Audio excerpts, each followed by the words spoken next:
E a ação proposta pelo presidente da Câmara, Hugo Motta, para que o Supremo Tribunal Federal suspenda o processo contra o deputado Alexandre Ramagem por envolvimento na alegada trama golpista, será relatada pelo ministro Alexandre de Moraes. A ação foi enviada ao gabinete do ministro por prevenção, com base na regra do regimento interno do Supremo, que prevê que serão distribuídos ao mesmo relator a ação cautelar e o processo ou recursos principais. Como Moraes é o relator do inquérito da suposta tentativa de golpe e das ações derivadas dele, o recurso da Câmara foi encaminhado ao gabinete do ministro Alexandre de Moraes. Silvio Navarro, muito boa noite, seja bem-vindo. Hoje é dia de estreia aqui em Oeste Sem Filtro, logo mais Arena Oeste, a gente já fala mais sobre o programa. Agora a gente traz essa informação, então, de que o ministro Alexandre de Moraes será o relator, foi escolhido o relator dessa ação do presidente da Câmara, Hugo Motta, ele que vai decidir se, porventura, o plenário do Supremo Tribunal Federal vai se debruçar sobre o caso do deputado Alexandre Ramagem.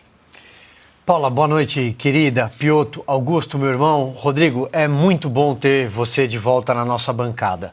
Olha, Paula, o ministro Alexandre de Moraes, não contente em ser investigador, em ser a vítima do caso do 8 de janeiro, ele teria sido alvo, segundo o relatório cinematográfico da Polícia Federal, de uma trama para ser enforcado em praça pública em pleno Ocidente, sequestrado. Ele também é a figura do Ministério Público dentro do Supremo Tribunal Federal, segundo a colega Carmen Lúcia. Ele manda prender, ele manda soltar, ele preside todos os inquéritos, ele é relator de todos os inquéritos. E quando alguém apresenta um recurso com base na Constituição, inclusive com a baliza constitucional, passa por dois artigos, o artigo 2º da separação de poderes e o artigo 53 da imunidade parlamentar, da inviolabilidade do mandato parlamentar, ele também é o relator. Bom, eu acho que o Brasil sequer precisa mais de outros 10 ministros. Só o ministro Alexandre de Moraes, neste momento, é capaz de conduzir o Supremo Tribunal Federal sozinho. E talvez, por que não, já que o Supremo atropela as prerrogativas dos demais poderes, sobretudo do Legislativo, talvez ele queira formular leis também, elaborar novas emendas à Constituição, novos projetos, e pode se apresentar também como relator, e o voto é sempre dele, o voto decisivo. O Brasil é o Brasil do Alexandre de Moraes. É isso o que nós estamos assistindo. Eu estava hoje pela manhã me debruçando em cima disso, Paula, sobre essa tentativa, esse recurso, tem um nome jurídico gigantesco aqui para essa ação, né? A DPF apresentada, não vou nem trazer aqui o que significa a sigla, resumindo, é quando todos os mecanismos estão esgotados e trata-se de uma contestação legítima e possível, amparada na Constituição, e aí a Câmara faz o seguinte argumento, vamos resumir. Ela fala, é necessário empregar o conceito da contenção recíproca entre poderes. E aí é como se a Câmara dissesse, o Supremo precisa parar de interferir no Legislativo. Precisa parar de querer mandar nos parlamentares como se fosse uma espécie de patrulha política, uma patrulha do Legislativo. Então a gente já sabe o desfecho. O Flávio Dino já antecipou isso, inclusive, ele faz parte da primeira turma. O que resta a partir de agora? Passa-se o ponto. Pode fechar o Congresso Nacional, não vai dar nada. A DPF, arguição de descumprimento de preceito fundamental. Essa foi a ação que o presidente da Câmara, Hugo Motta, apresentou à primeira turma do Supremo Tribunal Federal, agora com a relatoria do ministro Alexandre de Moraes, para tentar levar o caso ao plenário, para tentar que a decisão da Câmara, vale lembrar, Piotr, 315 votos pela suspensão integral da ação envolvendo o deputado Ramagem. O que a primeira turma decidiu? Vamos fatiar. Vale só para os 3 crimes antes da diplomação, antes de Ramagem se tornar deputado, e deixaram de fora ali os 2 crimes patrimoniais de deterioração e também os crimes de dano. E então, Hugo Motta tenta levar a plenário para reverter essa decisão da primeira turma. E a DPF é a única ferramenta cabível neste caso.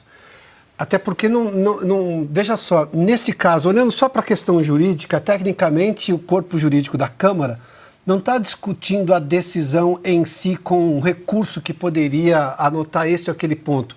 Está vendo um absurdo na decisão em relação, por exemplo, à Constituição e à separação dos poderes. É esse o argumento, por isso, uma arguição de descumprimento de preceito constitucional, né? Ou seja, você está, olha, aqui passou do limite, mas caiu nas mãos do ministro Alexandre de Moraes por esse argumento, esse entendimento do Supremo de que ele já está tratando de outras coisas. Só que tem um detalhe, ele está tratando dos dois outros, de duas outras ADPFs que são exatamente do PSOL e do PDT.